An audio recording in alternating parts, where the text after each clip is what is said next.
Positive self-talk and not letting society define my worth has become a true staple of my own personal success. There's something in that healing process that, oh man, you can't even put words on what it does for your psyche, not to mention that you can use your testimony to help others.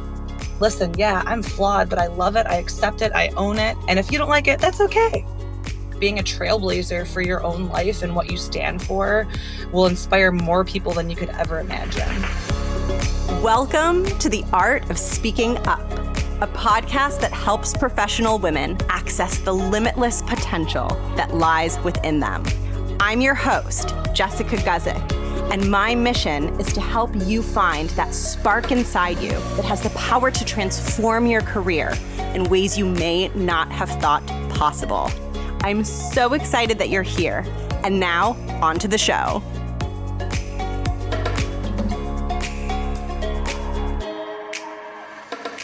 Welcome to the show. Thank you so much for tuning in. My name is Jess. I'm the host of this podcast. I'm a working woman in the 9-to-5 world, and on nights and weekends, I'm the creator of this show. And I have been really excited to share this conversation with you for so many reasons. One of the reasons that I've really been looking forward to you hearing this is because when it comes to women achieving great things and advancing in their careers, I believe that we all have this potential within us to get past whatever is difficult and whatever we're struggling with and to get into this optimal state. And sometimes when you're struggling or things are difficult, you might think that you can't do something, and you might have this perceived limitation to what you are able to accomplish. But I believe that there is something inside of us, this limitless well of peace and inner strength and inspiration, that when we tap into that, and when you tap into that, the limits that you may perceive exist for you can actually be eliminated, and you may find that you're able to do things and achieve things that surpass what you might have thought. And it was such a joy to interview today's guest, Ashlee, because so much of her career and so much of what she shares in this episode is all about how she taps into her inner reserve of peace and strength to achieve really difficult and really courageous things. As you're going to hear, Ashlee has spent a good chunk of her career in the Coast Guard, which she talks more about and explains more about what that looked like. And she is also the author of the book, The Hurricane Within, which is an incredible story about her life, about her time in the Coast Guard, and about her involvement doing Coast Guard rescues in the thick of Hurricane Harvey. And in this conversation, we cover a lot of stuff. We really go like up and down the spectrum of topics I love. But so much of what we talk about comes back to how Ashlee has learned to cultivate and tap into strength. And I know that so many of the women who listen to this show are trying to do that and trying to figure out how you get to your next level, or how you access strength and courage during these moments that are really challenging for you. And before I interviewed Ashlee, I had the joy of reading her book, which is incredible, by the way, and you'll hear us talk about it. But as I was reading about what she does in the Coast Guard, I just kept thinking in my mind over and over and over, like, how does she do these things that to me feel so big and so terrifying? And I was so excited to get her wisdom, because even though many of you listening may not be in the Coast Guard, your job may look very different from Ashlee's job. I think a shared experience that many of us have had is being in a moment where we're feeling challenged, a moment where we're feeling stretched, a moment where we're feeling afraid, and really being presented with the choice in that moment of how we want to show up. And I believe that we have so much power if we are patient, if we are self-loving, if we are committed. We have so much power to make new choices about how to show up in these difficult situations. And I loved hearing what Ashlee has learned through her process of doing that throughout her career in the Coast Guard and throughout some of her life experiences. I am so excited for you to meet her. And with that, I'm going to cut into our conversation, and I hope you enjoy it. My name is Ashlee Leppert. I am a recent veteran of the United States Coast Guard. I was an avionics electrical technician for about 14 years, and I am also a new author, and I wrote my memoir called The Hurricane Within. I'm so excited to dig into your experiences. And can you take us back to when you first had a thought of, oh, I should join the Coast Guard or I want to join the Coast Guard? Sure, absolutely, Jessica. So I honestly don't have the greatest answer for this because I feel like there was a culmination of a few things that happened throughout my life that kind of led me to this path. But one of the main things is I always loved the water. I was on the swim team for quite a long time. And I also knew that I wanted to serve and join the military. I just didn't know quite what capacity.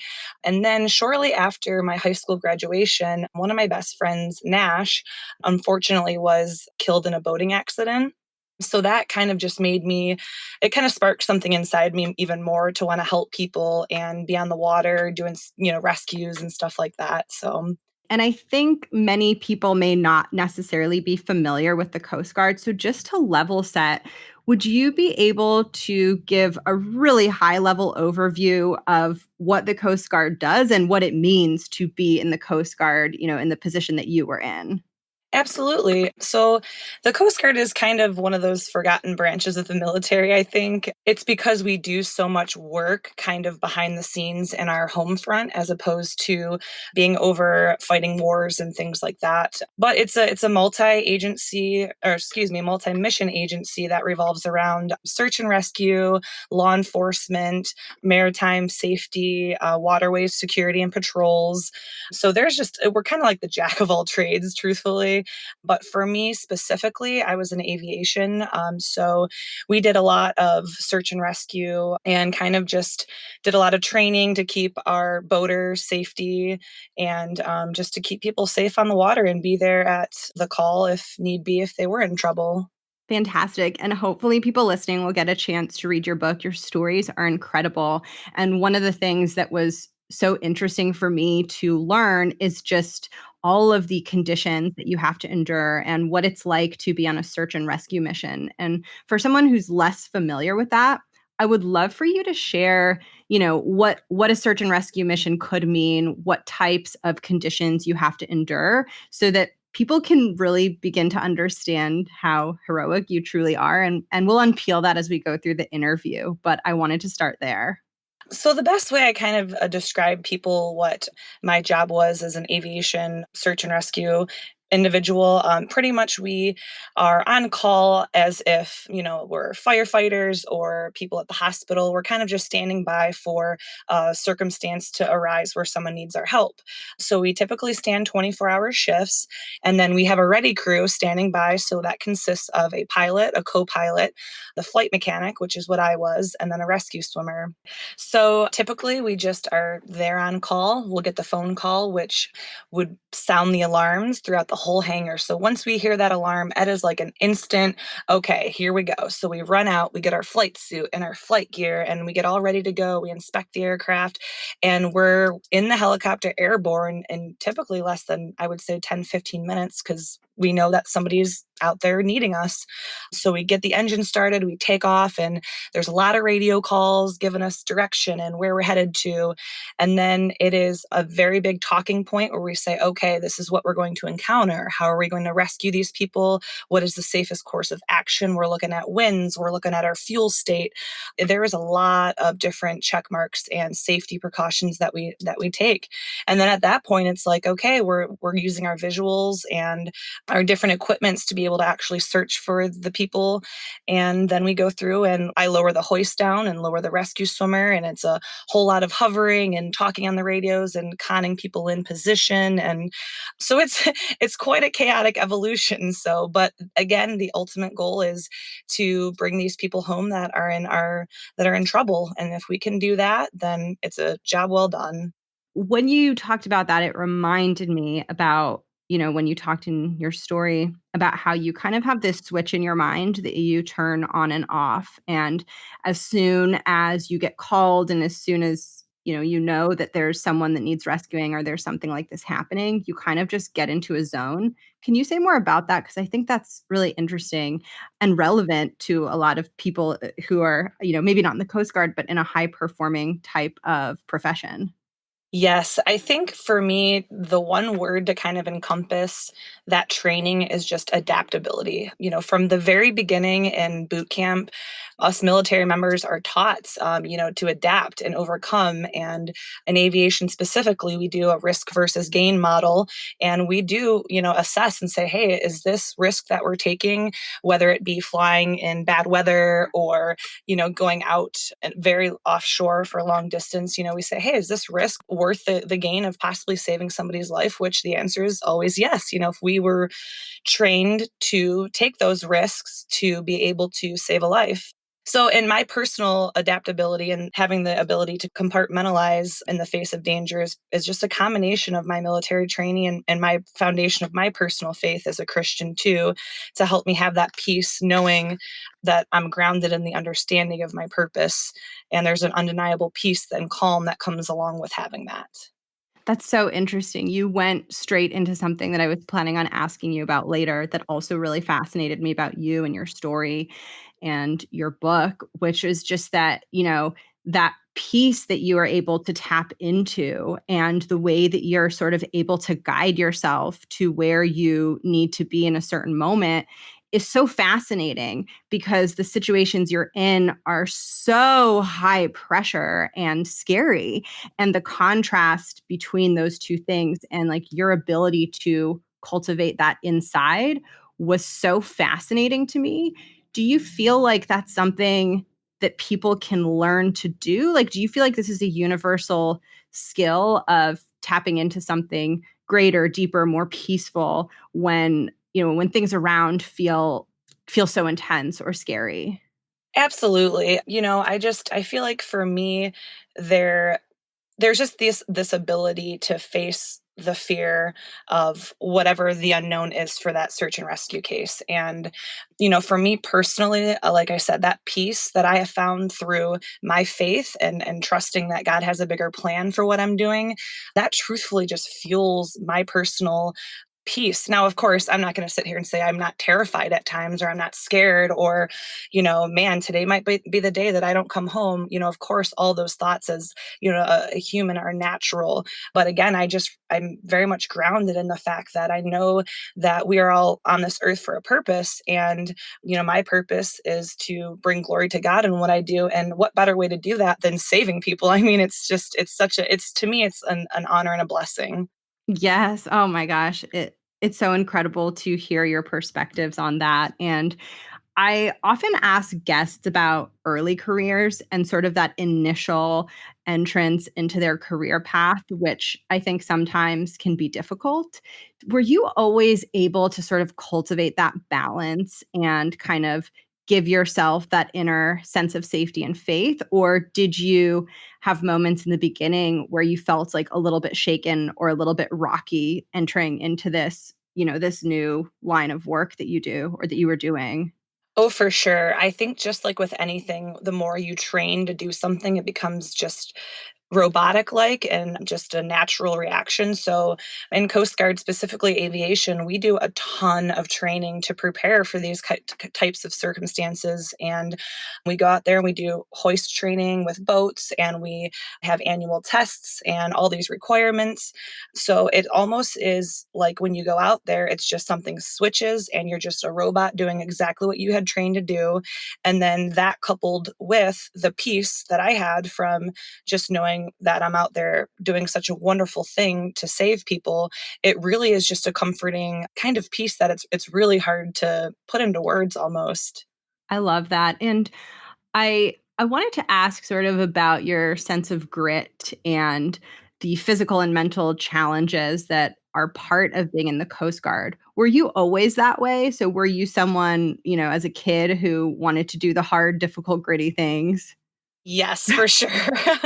I was always that, loud, outspoken girl on the playground, running around at a young age with the boys, playing soccer and whatever. And to me, I never put myself in this box of I can only do X, Y, or Z because I'm a female or because I'm only getting these type of grades or whatever. I just thought, well, if there's something that I want to do, I'm going to do it and I'm going to work really hard to achieve my goal. And when you have that kind of confidence and that kind of perseverance, it can tend to rub people the wrong way who possibly are either intimidated by that or maybe don't have that self-confidence that you have. And so you face challenges, but I feel like if you don't have people in your life that are, I don't want to say against you, but that people that look at you in a different way than maybe other people do, then you're not doing something right, because you want to inspire people. And sometimes inspiring people and empowering people can also, for lack of a better term, excuse my French, but piss a few people off. So, Yeah, I think this is so true. And I think especially for women too, I know that I've kind of been exploring my relationship with like niceness and wanting to be perceived a certain way.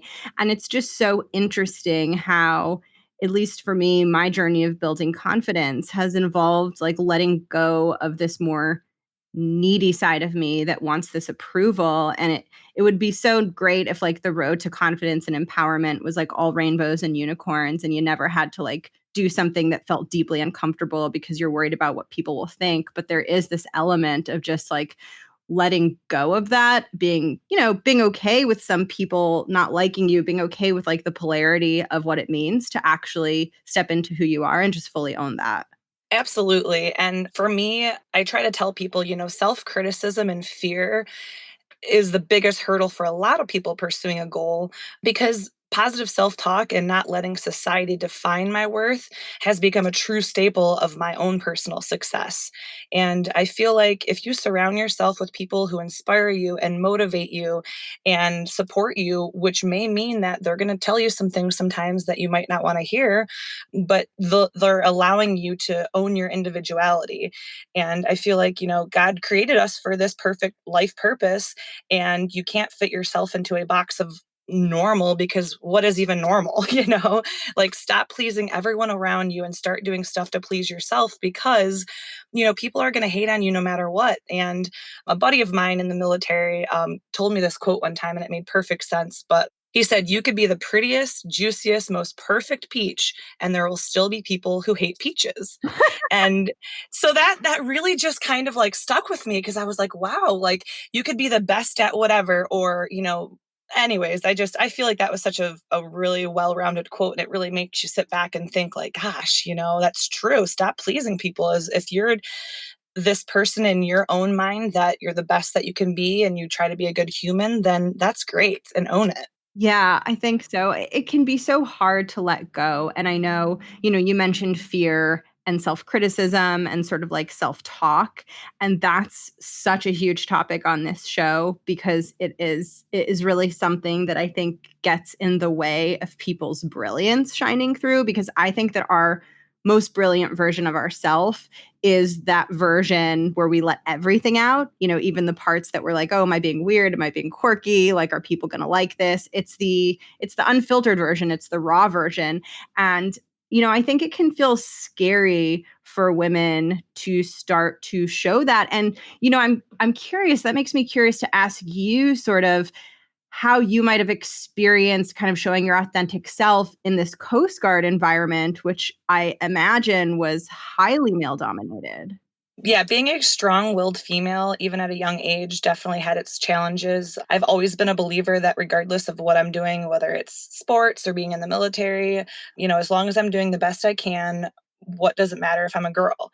And people who truly know me and know my heart know that I'm a genuine good person and I just try to do the best and be the best I can.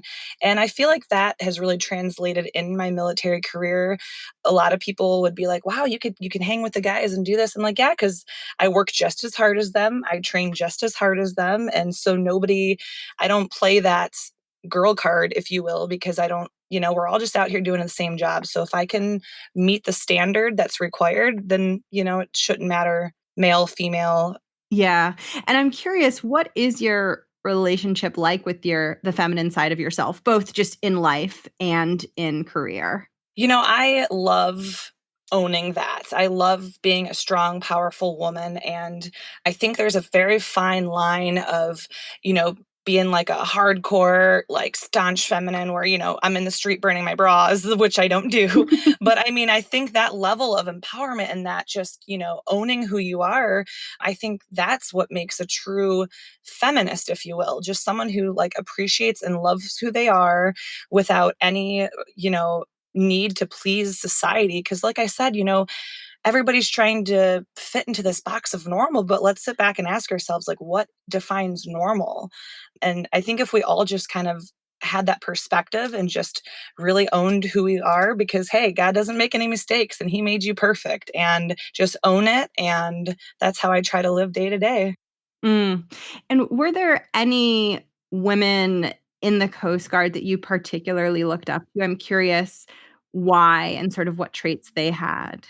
Absolutely. I mean, there is a handful of very, very strong female leadership in my early days of being in the Coast Guard. And I always took from them a lead by example characteristic. And I appreciated that because these were strong, powerful women in leadership positions that would still be out there and have no problem, sweeping the hangar deck with me, or have no problem, doing kind of the lesser jobs that nobody really wants to do. But they led by that example of, hey, yes, I'm powerful in this position, and yes, I'm strong and intelligent, but I have also no problem going and doing, a low totem pole job, because you want to show the people that are working for you how to work hard for you. Oh, yeah, I love that so much, and I also feel like the willingness to do what needs to get done, that really came through in your book and sort of the humility around that, and I actually think that makes you and anyone else who's similar such a strong leader because it's like putting your ego aside and just looking at the mission and asking yourself, like, what is the most helpful thing that you can contribute in the moment? Oh, I absolutely agree. Yeah. I mean, being adaptable in your situation and being able to provide your strengths, because everybody has their strengths and their weaknesses. It's finding what your strengths are, capitalizing on that, and being able to share that with the people around you in your work environment. And I wanna ask you a little bit just, like, kind of about the monotony and some of the heaviness of what you did, and there was this specific moment in your book where and maybe you can share a little bit of context around your Hurricane Harvey search and rescue, but you essentially talked about how you had been on this long, like, grueling search and rescue, then got, a few hours of sleep, and then, the alarm goes off again for you to start it all over, and you're, like, waking up after this long rescue, and you're putting back on your flight suit from the day before, and it's, like, still cold and wet, and, like, you're going back out for a whole 'nother day, and I don't know, when I read that, well, first of all, your writing just, like, literally, like, puts the person right next to you, which made it, like, so enjoyable to read your book, and that was one of those moments where I really felt that, like, as I was reading that, I was like, "Oh my gosh, I'm putting on the wetsuit," like, I feel it, I feel like I'm right there with her, and I guess what I wondered most is, like, a moment like that where, like, you're tired and there's so much going on, it's like, what is going through your head in that moment, and how do you not fall down kind of like a spiral of like, "Oh my gosh, I can't. I have to do this again?" Oh, absolutely. And first, before I answer, I have to say that I had a handful of really, really amazing people that help me tell my story. I had a couple editors, and my friend Katie did a great job with bringing her personal Coast Guard experience into helping me with the stories. But anytime anybody writes a book, it's always a handful of people that help hone it to its perfect spot that it is right now. So I'm very thankful for them. But to answer your question, I was just thinking back to the hurricane rescues and stuff, and I can just still feel like, as I sit here today and talk to you, I can still sense all of the emotions, a great deal of what I was feeling and what I was seeing. And, the only, aside from adrenaline, I think that was my main source of life throughout those days, is just pure adrenaline. But When I went out there, I was very acutely aware of what I was going to encounter. And I think we all were for the most part. But, when you see that devastation and you look into each and every one of these people's eyes when they come up into the cabin after they just escaped certain death, I mean, that really does something to your psyche. And at the end of the day, when you go back and you lay your head on the pillow or wherever you're laying your head, that's kind of what replayed in my head. And I couldn't really sleep and I couldn't really think about my own wants or desires, knowing that there was these people out there that desperately needed our help. So I mean, I just feel like that's what fueled my personal just, push myself to the limit, both mentally and physically, because that reward, is priceless when you can sit there and say, wow, somebody is alive today on this earth because of my actions. And all the crews, from the people in the operations center and the people that are doing the maintenance on the helicopters to the people that are actually flying in the helicopters. I mean, every single person has an integral part, and I feel like that's what keeps us just motivated. I feel like I can speak for everybody in the Coast Guard, but that goal, when we sign that dotted line to serve our country, the ultimate goal is to do just that, is to save people and help people. And so when that opportunity arises, you are just on fire for that mission. Did you ever have moments where that fuel kind of led you to perform in a mission and then you looked back and you were almost in awe of what you're able to do? Like maybe you wouldn't have thought you could have done what you did?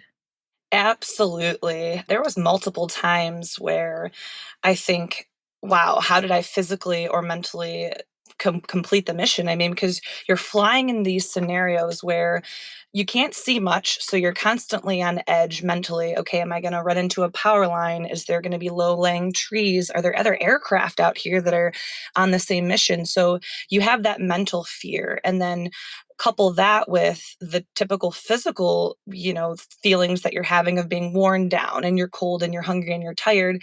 And then for me, as you read, I was also dealing with an underlying autoimmune disease that I wasn't quite sure what was happening to me as well. So there was definitely times, multiple times throughout my flights where I felt that. But again, I just reminded myself that I was out here serving a bigger purpose, and that, I had God's peace protecting me, and I knew that he would make sure that we all got home, and he did. And I want to go into some themes that really jumped out in your book. They were constant throughout, and it was really a joy to kind of see them emerge through your stories and through the way that you see the world. The first one we've talked a little bit about, but I'll just bring it to the surface in case there's anything you want to add.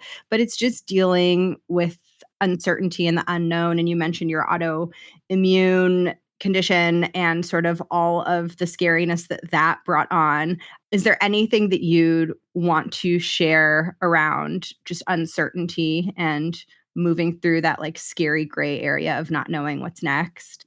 For me, I like to just focus on small victories. I think if, sometimes we get really overwhelmed with like the big picture of life, like, oh my gosh, where am I going to be in 10 years or 20 years? But I think just kind of course, those things are important to think about, but realistically, like the day to day, the battles that we face that we can overcome, I feel like those are the stepping stones to really achieving those big, lofty goals. I think that we can get overwhelmed with the bigger picture. And there was one small time, I have kind of a funny story about my early Coast Guard days, but there was one moment in my early Coast Guard career, and I was a mess cook in San Juan, Puerto Rico, which a mess cook, just to give you a little background, is kind of like one of the worst jobs you can have as a brand new person in the military. You're basically working in a kitchen, cleaning up dishes, wiping down tables after people. It's not very glamorous, but it was my job, and I was young in the military, and I was kind of getting fed up with it. And my supervisor one day came in and was like, this place looks terrible. The dishes aren't clean. And he made all of us go in and really clean every single pot and pan and had us scraping everything. And I bring up that story because in the moment I was steaming mad. I was like, we've been here all weekend, doing these terrible jobs. But I look back, and in that that really did shape me. And that reminded me that, yes, this is a small job in the grand scheme. It's not very glorious. It's not something that everybody loves to do, but you have to have integrity, and integrity is doing the right thing when nobody else is around. So that really helped me at an early age and early in my career to realize that no matter what job, how big or how small, I wanted to focus on that small victory, doing it right and doing it good. And that really sets a foundation for the bigger things like flying around in a hurricane and saving people. It's true. And I think sometimes those big things that we want in our lives, they can feel unattainable. And I think our brains really forget that even the biggest thing is just made up of a million tiny things. And I think it's also kind of a relief in the sense that a lot of the women who listen to this show are on this journey of building and finding confidence. And I think one of the most important things on that journey, and I'd be curious to get your thoughts, is to allow the steps to be really small and to not put pressure on oneself to get it right or have it be so perfect the first time around, but to really, it's almost like an act of love to allow yourself the humility and patience to make the tiniest little steps of progress. I couldn't agree more, Jessica. I mean, we're human, we're flawed, we're going to make mistakes. It's bouncing back from them. And, just like you read in my book, I mean, I had a lot of adversity. I went through a lot of things, and everybody in their life goes through challenges, whether it be family, personal, health. And I just think that having the confidence, and that, again, I go back to that same word, that peace, knowing that you can bounce back from it, that no one's holding you back from moving forward. And I'm probably going to butcher this quote because I don't quite remember it, but I love it. It's something along the lines of, a woman who doesn't require validation from anyone is the most feared individual on the planet, because it truly is a level of freedom that can't be taken away. And so I kind of just try to live by that day to day. Like, I'm just out here trying to live my best life, and there's going to be people that don't like me, and I can't please everybody, but I just try to do the best every day for my personal life and the goals that I have. Yeah, it's true. And it's almost sort of when you allow yourself the space to be imperfect and to mess up, it almost goes hand in hand with allowing yourself to not be liked by everyone and making peace with the fact that we are all different and that, it is okay to not have likability be the most important thing and be running your life. And I do think, though, that getting there, like getting to the point where you can detach from needing that approval from everyone, like really requires you to get to that place with yourself where you can look at your flaws and you can look at yourself in the mirror and just like be okay and be at peace in that moment, even though you're not exactly who you want to be or where you want to be quite yet. Absolutely, 1000%. You talk to any of my friends and they'll tell you that I'm just the loudest, most confident one in the room. And sometimes it's like, I don't mean to be like, because I'm not the most confident person. I have my, self confidence issues just like any other person on this planet. But I just learned, listen, yeah, I'm flawed, but I love it. I accept it. I own it. And if you don't like it, that's okay. But I'm still going to love me. Yeah, I think that energy is just, first of all, I hope it's contagious. I hope we all catch it from you and from each other. But that sort of, when you get into that, that's when life becomes more open, more joyful, more fun. And there's always the struggles and the hard things. But I think when you can really get into that energy too, like you can really be present and get out of your head and just like enjoy what's happening in the moment. Yes, I couldn't agree more. It's like I said, it's that level of freedom when you find it. It's and that's why I always want to share that, because it's like I found this gold mine of like millions of gold bars or something, and I just want to tell everybody, look over here, like check out all this gold. And that's why I'm just like, I constantly talk about the peace that I have, not only through my faith, but through some unfortunate circumstances that have happened in my life that I was able to take good from, which, I mean, I look back at some things and I'm like, wow, how did I turn this terrible situation in my life and somehow manage to find a blessing or something good from it? And I think if we all did that, and I don't want to say you're allowed to feel bad for yourself at times, but you have to be very careful about that self-pity, because that's just going to steal that peace from you. So yeah, I just try to live every day with a positive attitude and look at the good in everything and everyone.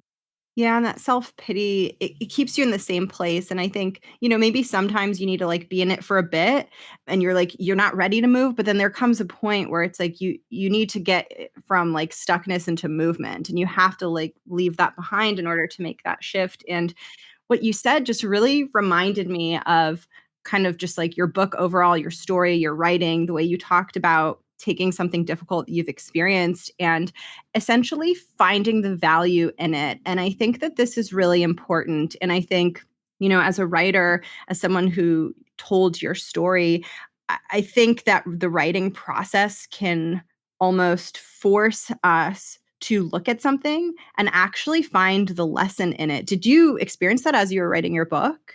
Yes, absolutely. I actually started writing this as sort of a form of therapy because, truthfully, when I came back from the hurricane stuff, I started dealing with a lot of, I guess now looking back at it, like PTSD symptoms. I was having nightmares and just having a really hard time processing some of the traumatic things that I saw. So I did. I started going to a counselor, which I see nothing wrong in doing. And I think that even people that think that they have their life together and all that, would still find benefit from going. But anyways, yeah, I started to just go there, and my counselor suggested, why don't you just start typing up or writing down some of these memories and some of the stuff and help you process it. I did, and then one day I was meeting up with my friend Katie, and I kind of was telling her about my stories, and she just was like, "Oh my gosh, like you need to write a book." And at first, I kind of laughed it off and I just was like, I don't know.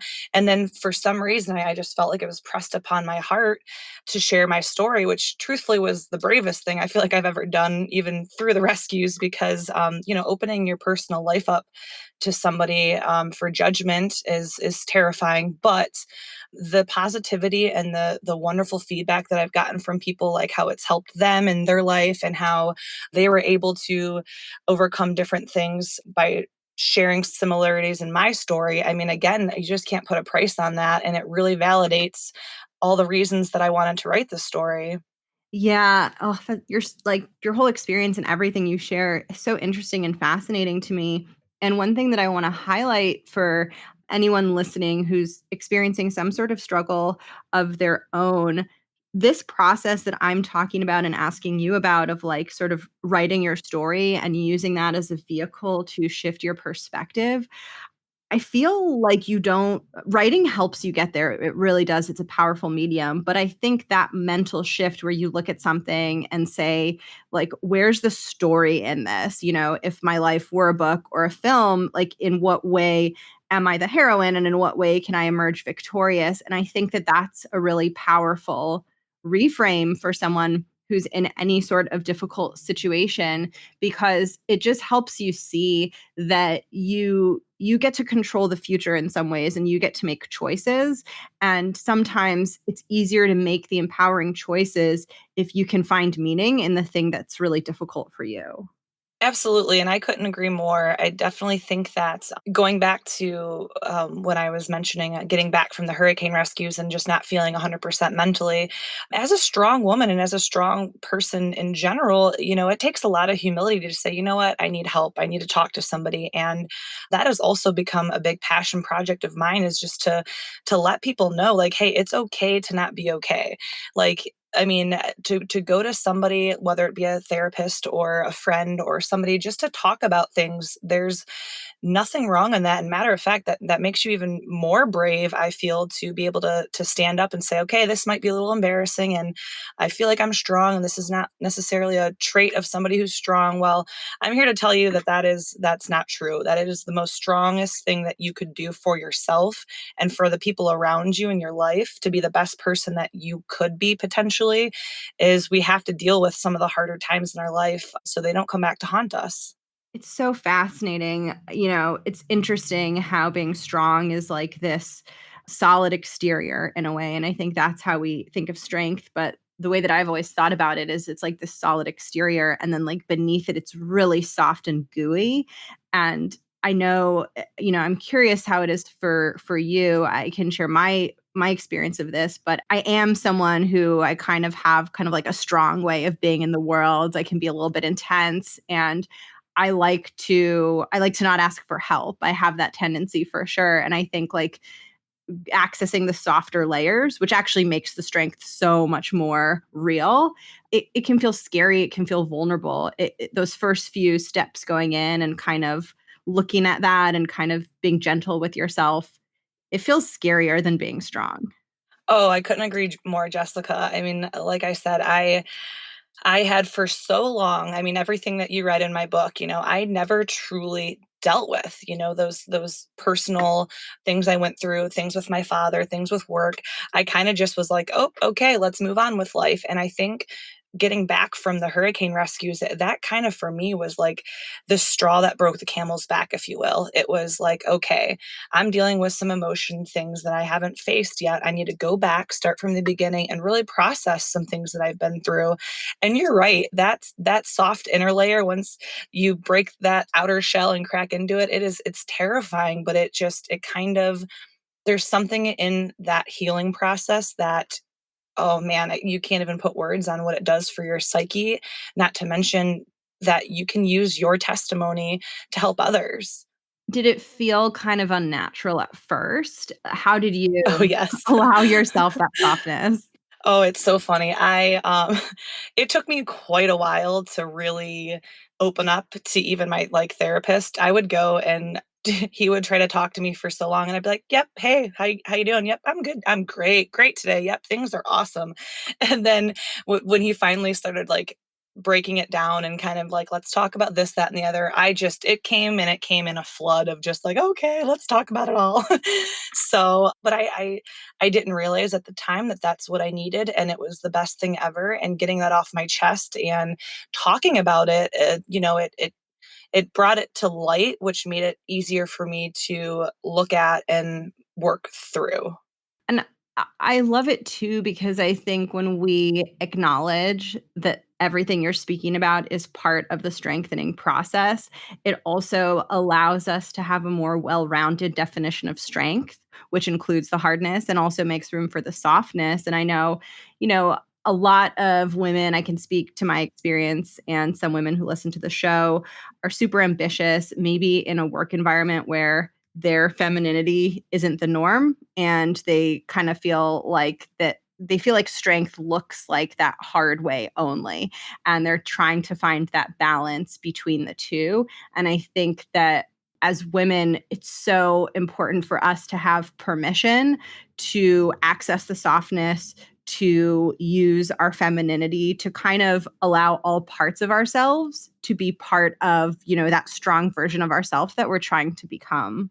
Yes, definitely. I mean, I think another key factor in conjunction with what you just said is setting up those like healthy boundaries. I feel like that's like such a cliche word, but healthy boundaries are huge in letting people know, hey, yes, I'm strong. I'm there to help you. I'm caring, but here are my boundaries. And, I'm not going to allow myself to be disrespected or take advantage of or be looked at as weak or whatever the case may be, because I have self worth. And when you have that self worth and that understanding of, I know that I'm a great person and I want to help other people and be strong, but I have these personal boundaries that require respect from other people. And so it's kind of a two-part for me of, like you said, being very strong, but also showing people that I can be weak and tender and sweet and be there for you, but that doesn't take away from my strength. It actually adds more strength to my character and who I am as a person. Absolutely. It's adding all of the dimensions behind strength. So instead of it being just like this one dimensional thing, it's infinite and it contains so much complexity. And if we try to reduce it down to one thing, it's not strength anymore, it's something else. Oh, for sure. I agree. Definitely. Before we get into the next section, I'm just seeing if there are any other pieces that I want to get your thoughts on. I guess the one that I'll bring in before we pivot is just mistakes. I think in the moment, especially, with the work that you do, I'm sure there are so many quick decisions where if you had infinite time to think about something, you probably could figure it out. But, I'm guessing there times where you are under very, like, time is ticking, you're on a mission, and you have to decide, and it's hard to make a perfect decision under those circumstances. All the time. I mean, especially in the realm of military, more specifically Coast Guard and Coast Guard aviation, there is so many times where we have to make split-second decisions and different calls throughout our missions. But I go back to the integrity level of that. I mean, I've made a million mistakes. I mean, I was an avionics electrical technician and worked with million-dollar components, and I can't tell you how many times I've accidentally dropped something or accidentally made a mistake or whatever the case may be, but I've always owned it and said, "Yep, I did this. My bad." Like, because if people are going to respect you and want to work with you, they have to know that they can trust you and that you'll own up to your mistakes. So, aside from probably ruining millions of dollars of equipment, oops, as far as being on the missions and actually flying, our team unity in that aircraft, we all make that split second decision together, and we succeed as a team or we fail as a team. But no matter what, that team mentality really carries us through all those decision making processes. Yeah, and one thing that I really noticed that was very joyful to read in your book was, as you're in the middle of rescuing someone, like that constant flow of communication. And, to someone who isn't in the Coast Guard and hasn't had this experience, like it can almost feel like, oh my gosh, like you're over communicating and like you're always updating them every few seconds. But there's also, and of course, I'm sure it's part of the protocol, but there's a magic in that too. And that, like, you guys are just like this inseparable, interdependent unit. And it's almost like you just go into this mode and you're in the flow of this information going back and forth. And it was fascinating to read about that. Awesome. Well, I'm glad you enjoyed reading about it. I was really wanting to make my reader feel as if they were sitting right next to me in that helicopter. I wanted them to feel the emotion and smell the rainwater and, look into these eyes of these people that you're being rescued into the cabin. But going back to the constant flow of communication, we are just like a well-oiled machine of training. I mean, we spend thousands of dollars and I say millions of dollars and probably millions of flight hours training just so when we do have to make those missions and go out and save people, we're out there and we're doing it. It doesn't matter what pilot you're with, what rescue swimmer you're with. Everybody has the same level of training. You're all trained on the same requirements. So and that reason for that constant flow of communication is, one split second in an aircraft, a lot can change. And so that constant flow of, as a flight mechanic, letting my pilots know, hey, your position's good, or, easy forward right 20 or whatever, because, gusts of wind and different variables, I mean, things definitely do change rather quickly. So it's important to keep that line of communication going so everybody's on the same page and there's no surprises. Did your patience become deeper and more stretched through all of that training and those experiences? 100%. I feel like anybody who talks to me will tell you that I'm like dramatic with my arms and I'm very like all over the place and loud. But in that helicopter, it's like a flip of a switch. And I just go and I center myself back to that place of peace again. And it is just a smooth flow of communication, and you have to be, bold, concise, and because pretty much everybody's life in that aircraft depends on it, so you kind of have to be able to flip that switch. Yeah, and I guess the last piece on this that I wanted to ask you about is sort of decisiveness and just allowing yourself to make a clear choice in the moment. Is that something that you had to train to, like, quiet down the voice that was like, "Oh, like, what if you choose the wrong thing?" Or have you always been someone who can kind of go into a situation and say, I trust my instincts. I feel good about doing this. I'm not gonna second guess it." Yes, I think I'm the latter. I think that just about in any situation, people can talk themselves in and out of just about anything. So, what I've learned, and in conjunction with my training in aviation, is that if you make a decision, be bold in it and hope it's the right thing. And it's kind of like, what is that saying? It's like, ask questions later kind of thing, where it's just you get into it, you make a decision. And also the beauty about being in a crew where we're all just in it together and talking is that no one person really makes all the decisions. Like if I'm getting ready to deploy my swimmer down to the water and we're trying to figure out how to rescue an individual, it's not just me making all the decisions, and it's not just my rescue swimmer or my pilot. We're having a very in-depth conversation. So there's definitely a piece involved with that too. Like, hey, we're all in this, we're all on the same page, and we just go out and get it done.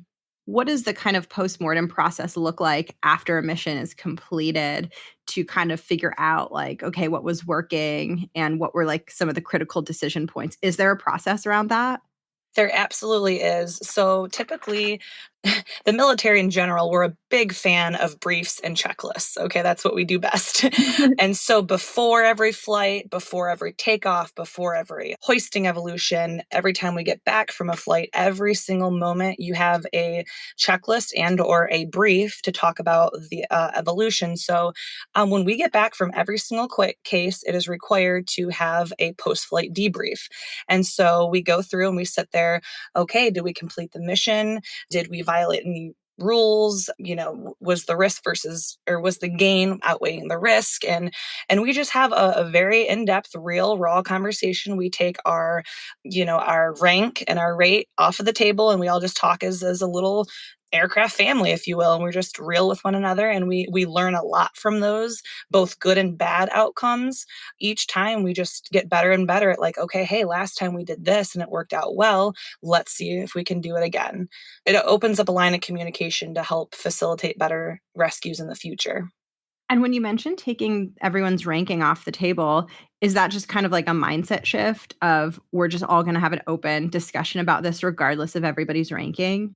Yes, I'll speak mostly on Coast Guard aviation. I know the boat world may be a little bit different, but in Coast Guard aviation, I mean, we're all flying in this aircraft that if any of us were to make a mistake, that we're all doomed. So with that being said, we can't facilitate an environment in the aircraft where we're, oh, I'm scared to speak up because I'm a brand new person and this is a commander who has, thousands of flight hours.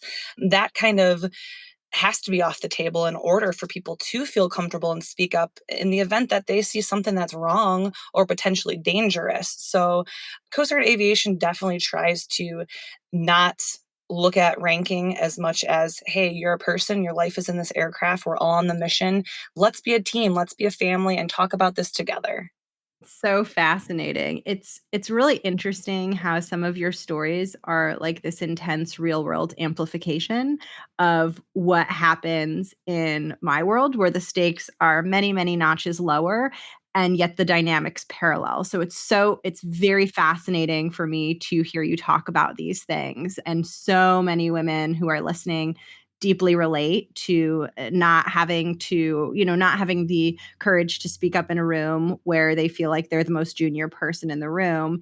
And, I think that there's just something like deeply grounding in hearing you share that perspective from the Coast Guard, where all of these things are at stake and there's no room for that. And it's almost empowering in a way because it's sort of like, oh, well, she's got to do it in this situation.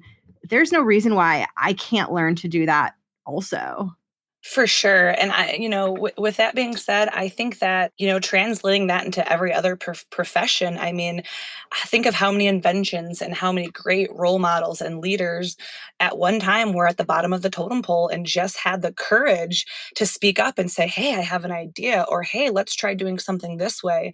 And think of all the amazing things that come from just having that courage, to speak up and maybe go against the grain of normal thoughts. And if we had more leaders in this world instead of sheep, think of what a world it could turn into, be just a positive one with people that will stand up for the right thing and have new ideas being brought to the table. Oh, that resonates with me on such a deep level. One of the driving forces for me behind this show was the idea that if there are women out there who are not speaking up or not bringing their full brilliance out, it means the world is going to miss out on what they could have contributed had they allowed all of that to come out. And I think often it is women who are incredibly talented and brilliant who also struggle with bringing it out. And so it's sort of like, I see it as like this untapped potential or almost like this buried treasure of, like we need to focus on unburying this treasure. Otherwise, it's going to be there and we're never going to know. It's never going to shine and we're never going to get to enjoy it. Oh my gosh, Jessica, that is so true. I just feel like, don't let the world dim your shine. And more importantly, don't let your own personal, lack of self-confidence or your inability to maybe speak up at times, don't let that dim your shine because you definitely, have a purpose and have a great, everybody has pros and cons. Everybody has something amazing to bring to this table. I think back again to some amazing female mentors that I had, like Tina Pena, Joan Snaith, Mary Martin. Like these were all strong, powerful, well-versed female aviators. And each one of them had a strength that I took and I wanted to mirror that. And I think, speaking about women in general and in positions at different work environments, by doing the same and taking those different qualities from other strong leaders and incorporating that with your brilliance. I mean, it's just a beautiful thing what somebody can unlock with that power of a thought process. I totally agree. And I think in its infancy, when someone is first building the confidence, it requires this little leap of faith, where you're not quite sure yet how you're doing. You haven't really gained momentum building confidence. And it sort of goes back to what you said of like, well, just do one small scary thing because that's going to be the thing that gets the ball rolling. No, definitely. I mean, fear is the biggest inhibitor in life. And, for me as a Christian, I always bring this up, but like it says, do not fear 365 times in the Bible. And so every single day, I try to bring that in and just say, what am I afraid of? If I fail, there's going to be a lesson learned, or there's going to be somebody else who will see my mistakes and they'll know not to do it, or whatever the case may be. It's just like, what's the worst that can happen? Don't let fear inhibit the amazing potential that you have in your life. And that's kind of how I've been able to accomplish these wonderful things is I haven't let that fear, even if I have been afraid. Now there's a big difference. You can be afraid of things, but just not letting that fear put a roadblock in this potential goal or this potential amazing thing that you could accomplish. Yeah, for sure. And it's almost sometimes like fear is the signpost that that there's something good. It's almost like fear is like the sign of where the buried treasure is. So, like when you see it, that thing, there's probably something incredible behind it. Oh, for sure. Oh, I love that. Yeah, it's so fun to hear your perspectives on this. And Thank you. yeah, it's just like it's a joy and it's really empowering for me to listen to. And so I'm excited to, for other women to experience your wisdom and just get to hear about it. And let's talk about your book, which I have started to gush about a little. It was, first of all, I flew through it and it was I felt like I was there with you. And I think I told you this already, but there's just something about it where you come off as this heroine and yet I related to you so much. You were so relatable in the way that you wrote about things and explained things. And I loved it. I guess, you shared a little bit about why you decided to write it. Is there anything else you want to share about the artistry behind telling your story or just the experience of creating it and putting it out in the world? Oh, absolutely. So I'll start by saying that I feel like there's still a lot in my book that I kind of just breezed the surface, but I really do appreciate you saying that you loved it so much and that it was an easy read because that's really what the goal was, is I wanted to, at the end of the day, I wanted every reader to pull some portion of my story and have it help them, inspire them, empower them, whatever the case may be. But there's no greater reward in sharing your life story when you know that people are being, empowered by it. I wanted to just reiterate the fact that you don't have to be some great hero and save people. And, speaking of the word hero, I always felt really uncomfortable when people, spoke about me or about anybody in my crews, like, oh man, you guys are all heroes. It's because, we don't really look at ourselves like that. And one day my friend Erin told me, well, you may not think of yourself that way, but that's how other people look at you. And I was like, well, I feel like anybody would go out and just help people if they were in trouble. And she was like, well, no, like that's just it. Unfortunately, there are people that don't have that courage or whatever to go out and want to to serve like that. And it kind of was like a jaw-dropping moment for me because I didn't realize that that's how people kind of looked at me, and I'm just so average. And that's again why I wanted to share my story is like, hey, look, yes, I did these amazing rescues with my crews, and I had the honor of going to the presidential State of the Union in 2018 and get these awards and these accolades, which are all great. But at the end of the day, I put my pants on just one leg at a time like everybody else. So I'm pretty average, I'm pretty normal. And I wanted to utilize that little bit of a platform, if you will, with the hurricane stuff and share my personal stuff and just let people know, like, hey, I'm normal. What you're going through is normal. And I hope that it just really inspires and empowers every single person that reads it. I would love to also see a photo of your dog. But I think there were one or two in the book, but I just loved how you talked about your dog.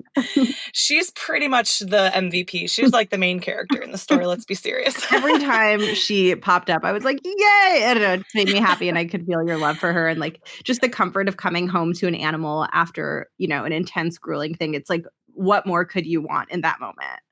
Oh my gosh. Mandy Pants is pretty much the best dog on the planet. I'm just saying.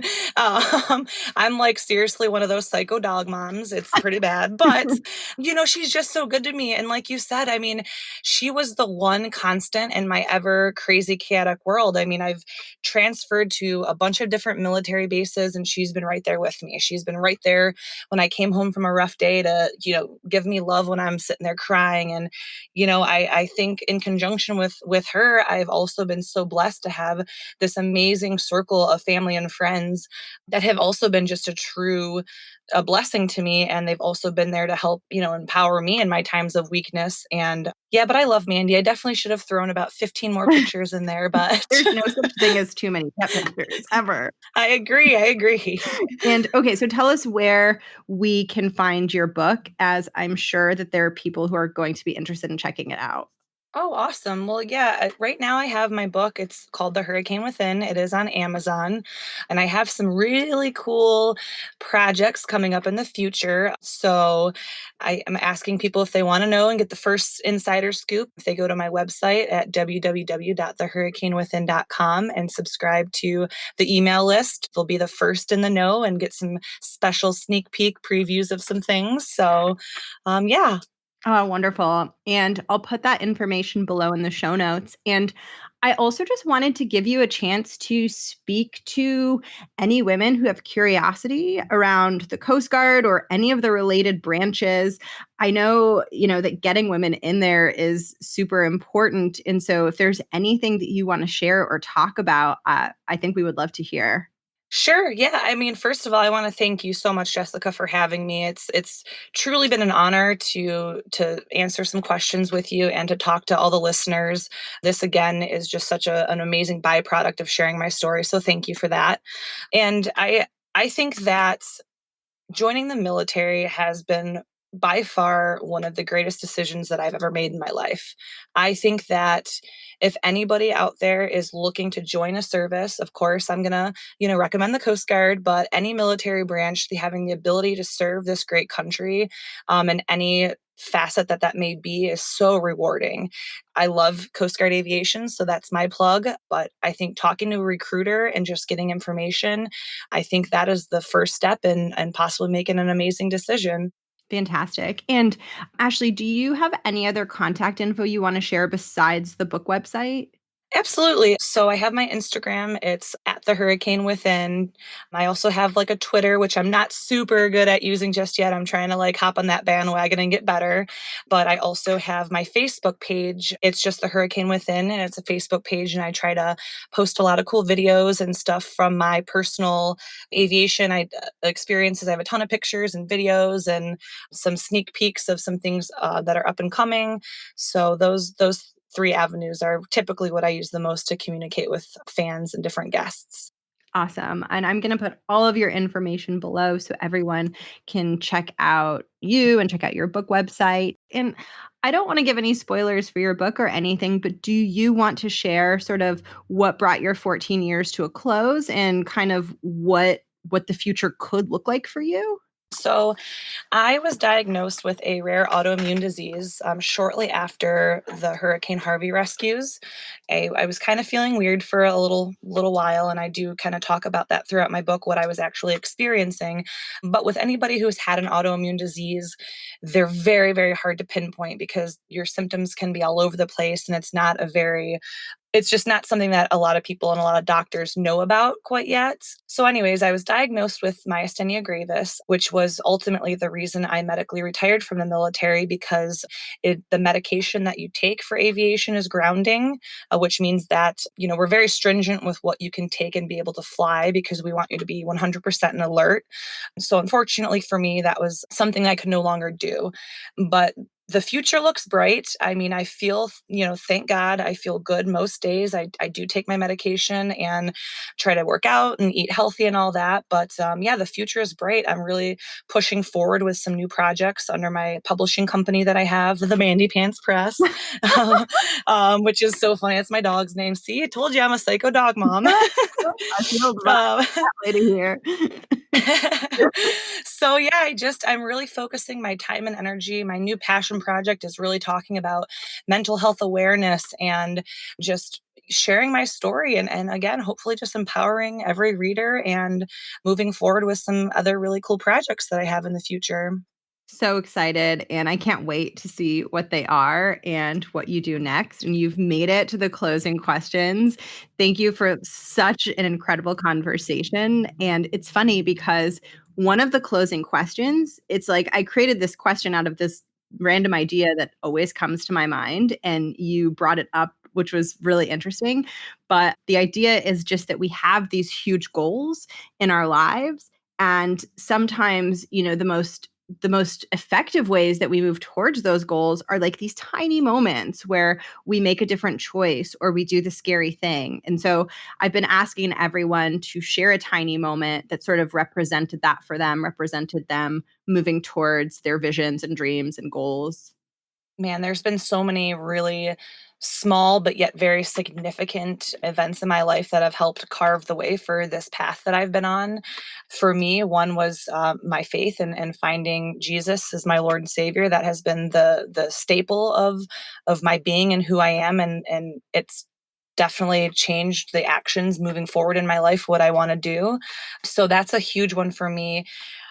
But again, I bring back to that piece that, it's like I said, man, when you find this piece and it's like this pile of gold, you just really want to share that with people. And that's another reason why I did write my book, is because I do really want to plant those seeds of faith in people and let people know that you don't have to live a perfect life. You don't have to, not fail or whatever the case may be, but it'll all come together in the end. And looking back in my personal life, I really am just like, oh my gosh, I see why that happened. Oh my gosh, I see the positive from that bad situation. So yeah, I think that's just the main foundation for me is my faith and the peace that I've gained from that and wanting to share that with other people. And for the second to last of the closing questions, this one's about the name of the show. I try to keep this part of the interview flowing, otherwise I'll talk to you for a million hours. Um, but I like to ask every guest to share what the art of speaking up means personally to them. First of all, I love the name of your podcast. I think it's great. I think there's just something so powerful about that. And I kind of personally interpret it in two parts. First, the thing that comes to my mind is being a person that chooses the right thing, even when it seems like a harder option, because I feel like the art of speaking up kind of encompasses potentially speaking up when it's not the easiest option for you. But if it's the right thing to do, I feel like speaking up and owning your perspective and your opinion as huge in just your overall being. I think, and secondly, the term speaking up is just standing up for what you believe in and being a leader, but being somebody that is a lead by example person. Nobody likes that like dictatorship kind of leader. People want to relate to you and they want to see, the human side of somebody, not this like outer shell of perfection, because like I said, what's normal? Nobody's perfect. So I think being a trailblazer for your own life and what you stand for will inspire more people than you could ever imagine. And for the final question, this is always my favorite part of the interview, but some context is that one of the things that inspired me to start this show was I had this period in my career where I was really struggling. My confidence was really low. Everything just felt so overwhelming. And at times it felt very dark also. And I like to give this moment to the guest to share something to any woman listening who's either maybe in that situation or maybe she's doing okay, but she's just looking to really push herself to the next level. And this is really about what's most important for you to share to uplift someone and help that person see their full potential. Well, I think perspective is so key. It's okay to feel down and out and have those depressed feelings and all that. But to come full circle, I think that life is going to have ups and downs, and you can sit there and be that person who is a glass half full, or you can be that glass half empty kind of person. And how you perceive things is going to change your outlook and your next steps in your own life. So just try to be positive and see what little bit of good that could be in a bad situation, and just never give up. And always know that you can reach out to people if you need somebody to talk to, or if you're feeling down and out. Like, that is okay. That's cool. I welcome it. You can reach out to me and email me anytime you want and we'll talk. Like, just never feel alone, and know that there's purpose in the dark days and in the great days. Thank you so, so much, Ashlee. And thank you for your service. Oh, it's my honor. Thank you for having me. And I hope all the listeners enjoy hearing our conversation today. Thank you for tuning in. I hope you're feeling the same way that I was feeling at the end of this conversation, which is strong and inspired and in awe. And I don't know about you, but there is like this part of me, like deep down inside, that hungers and craves to see strong women doing incredible things. And every time I encounter a woman like Ashlee, I feel like that part of me just gets nurtured. And I don't know if it's a part of my personality, my spirit, or maybe the universal female spirit, but I found that Ashlee and her story and her energy and her wisdom really fed and nourished that part of me, and I hope it did the same for you too. I'm going to link all of Ashlee's information in the show notes in case you want to get her book, which I enjoyed so much. I highly recommend it, especially if you're feeling inspired by her. Her book was so inspirational, and it was one of those reads where like my whole body and mind was in a different place while I was reading it. When you're reading something and you're really engaged and it's like you went into a wormhole to like some other place and then you came back. That's what reading her book was like for me. So if you're feeling curious, I definitely recommend reading her story. And I'll also link her website and her contact information in case you want to check her out or get in touch with her. Special thanks for Ashlee, not just for coming on the show, but for her service and for her time and courage in keeping all of us safe. I'm so in awe of what she does. And that brings me pretty much to the end of this episode. I hope that you're doing well. I would love to hear from you if you want to say hello. I always put my contact information in the show notes. And there's also a section at the bottom of the show notes called Free Resources, where you can find the private Facebook group for the podcast if you want to connect with other women who listen to the show, who have things in common with you. There's also a link there to my free ebook, which is all about assertiveness and finding your voice. You can find all of that at the very bottom of the show notes. I would love to welcome you into the Facebook group. I would love for you to check out the ebook. It has some great exercises in it to help you find a strong, assertive voice at work. And with that brings us to the end of today's episode. As always, there's more coming next week, and I hope between now and next week you have an empowered week. And I hope that you can maybe channel some of your own inner strength and inner superhero, and maybe channel that same energy, that same process that Ashlee talked about when it comes time for her to just show up and do these wildly courageous things. Thanks again to Ashlee. It was such a joy to talk to you. And thank you to you for listening. And I'll catch you next week. Bye.